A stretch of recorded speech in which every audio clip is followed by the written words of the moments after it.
আজকে বানাবো আমি ছাতু দিয়ে রুটি। তো এই ছাতু খাওয়া খুব ভালো বাচ্চাদের জন্য, অনেক বাচ্চা খেতে চায় না, তো এইভাবে রুটি বানিয়ে দেবেন তো খুব ভালো লাগবে আর উপকারও আছে। তো আমি এদিকে হাফ বাটি মতন ছাতু নিয়ে নিচ্ছি, ছোলার ছাতু।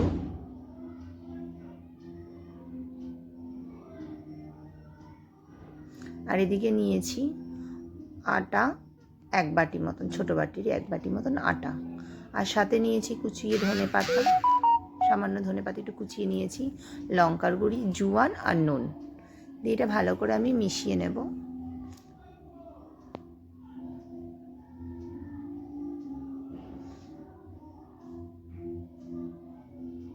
আর এদিকে অল্প অল্প জল দিয়ে এটা মেখে নেব ভালো করে, আমি একটা নরম করে মেখে নেব।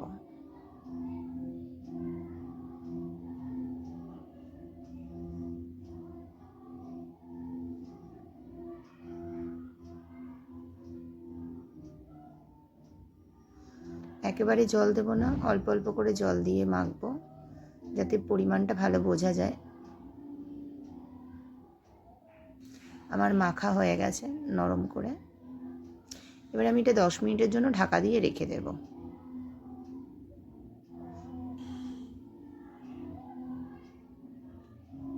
আমার 10 মিনিট হয়ে গেছে। এবার আমি এক একটা করে লিচি করে নেব।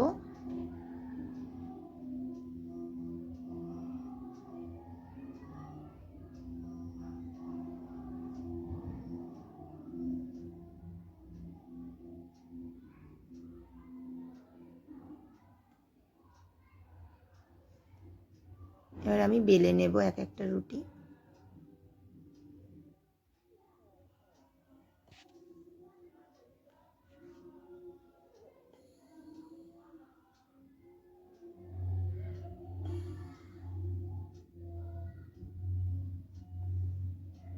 রুটি যেরকম বেলা হয় পাতলা পাতলা করেই বেলবো।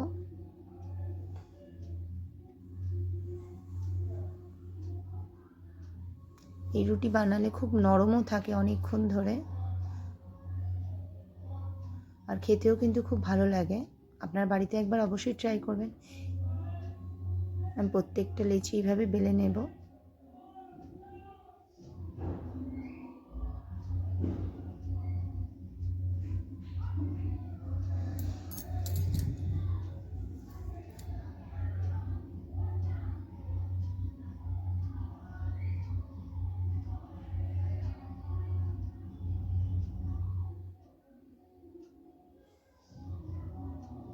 এইভাবে প্রত্যেকটা বেলে নেব আমি।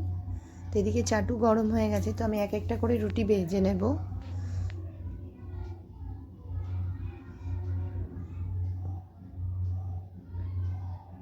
দুপাশ ভালো করে ছেঁকে নিয়ে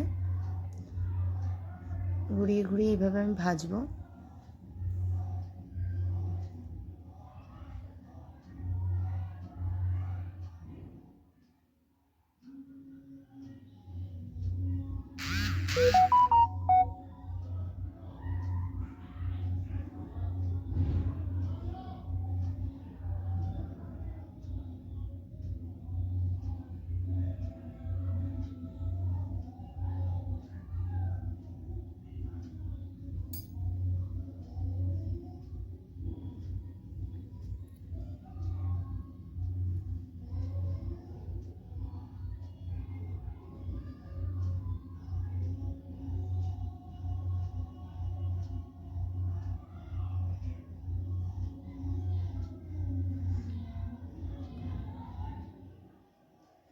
আমার হয়ে গেছে প্রত্যেকটা রুটি ভাজা। তো আপনাদের যদি আমার রান্না ভালো লাগে তো আমার চ্যানেলটা সাবস্ক্রাইব করে দেবেন। Thank you.